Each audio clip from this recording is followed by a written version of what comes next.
All right, welcome back. I do believe that this series that we're doing this week is long-term one of the most important if you will get these concepts and seek to apply them over and over again to your life. They will not only be life-changing for you, but you will be among the greatest helps to the people around you. This week, we're talking about leadership, and we're talking about biblical leadership. If you remember yesterday, I told you that the primary purpose of leadership, God wants you to be a leader. God wired you to be a leader, but it's leadership not in the same way that the world thinks of leadership, which is typically about power, prestige, authority, calling the shots, and everybody being impressed with you and doing what you want. Biblical leadership is about glorifying God and taking care of other people. And as you continue to grow and progress, you are going to have opportunities to be a leader across many different areas. Sometimes it's going to be with positions and titles. Other times that's going to be with influence. But today, I want to talk to you about level one of leadership. Before you ever lead anybody else, level one of leadership is leading yourself. Can you lead yourself? Because if you can't lead yourself, you can't lead anybody else. There's a verse in Proverbs chapter 25, verse 28, that says, "A man without self-control is like a city broken into and left without walls."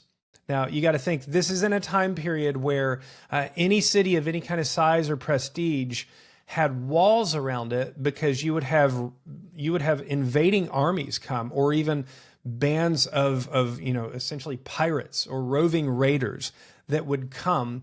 And if the city was not walled off, they could sneak in, they could attack, they could steal, they could rob, they could murder, they could conquer the city. And what this verse in Proverbs says is that a man or even a woman without self-control is like a city without protective walls around it. And so today, as we talk about leadership, as we talk about glorifying God and taking care of others, first I need to ask you this. Are you leading yourself well? Are you taking care of yourself well? And what I mean by this, there's a verse in Galatians that I love. It says, there's two different verses that talk about bearing burdens. One in Galatians 6 says that we should bear one another's burdens and thus fulfill the law of Christ. But there's also a verse in Galatians 6 that says, "For each one shall carry his own load."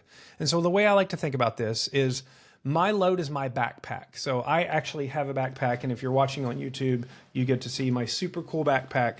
I put patches on it for all of the different trips to national parks that I go to. But my backpack, I carry around my daily load. I have my computer, I have my journal, I have the things that I need for work, I have the supplies that I need that I know I'm going to need every day. And you have a backpack. You probably, if you're going to school, you have a physical backpack, but your backpack is your responsibility. And so my question to you is, in the basic things of life, are you leading yourself well? Or are you still acting like a child? So here's some things that I would ask you.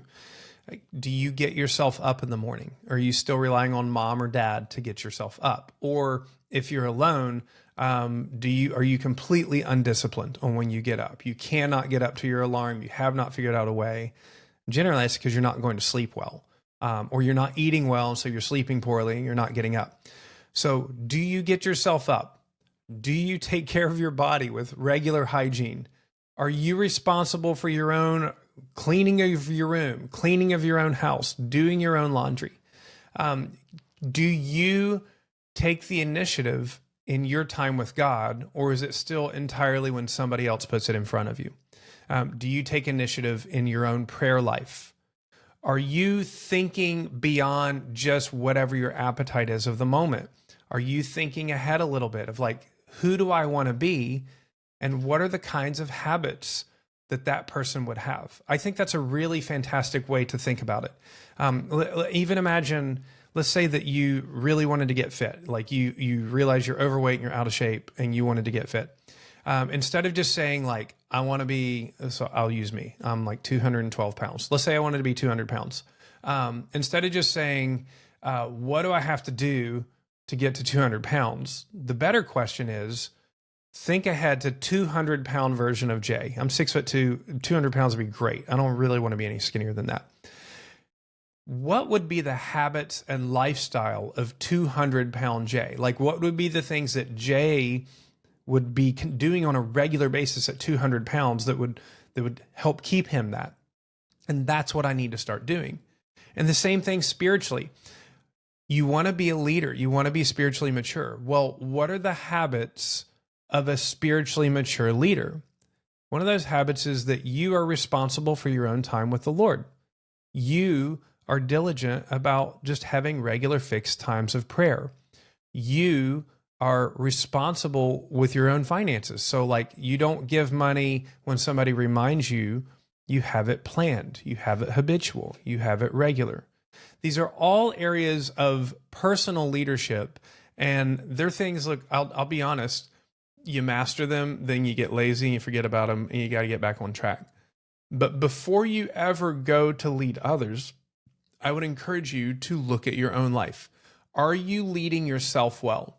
So the question is this: when somebody looks at you, would they want to be like you in your habits, in your spiritual habits, especially in your walk with the Lord? Are you the kind of person, not that you're perfect, not that you're sinless, but that your life is an example of somebody who's got it together? Now, I understand you're young, you probably don't have it all together, but I will remind you of this: your habits are perfectly suited to give you the life that you have. And so think of your habits. Can you lead yourself well in deciding what are healthy habits and then putting yourself to them? And then sometimes that leading well is like me reaching out for accountability to others to develop these habits. I want you to be in the highest levels of leadership in your school, in your work, in your church, or even in this nation, and even in the corporate world. But it all starts with leading yourself well. So today, as we close out, have an honest question with yourself. Ask the Lord to show you as well. Lord, am I leading myself well? Where's the next area of personal leadership that I could do that would show that I'm developing the healthy habits of self-leadership? Because God, I want to be a servant to others. I want to glorify God and take care of people. But first, I need to lead myself well. So look first in the mirror at yourself, ask the Lord to show you those areas, and then put work towards them and trust that God's going to step in and grow you along the way. And then you will be the kind of person that others want to follow, and you're going to be leading them in the right direction. That's our hope. Tomorrow, we'll talk about being entrusted with tasks. That's the next level of leadership.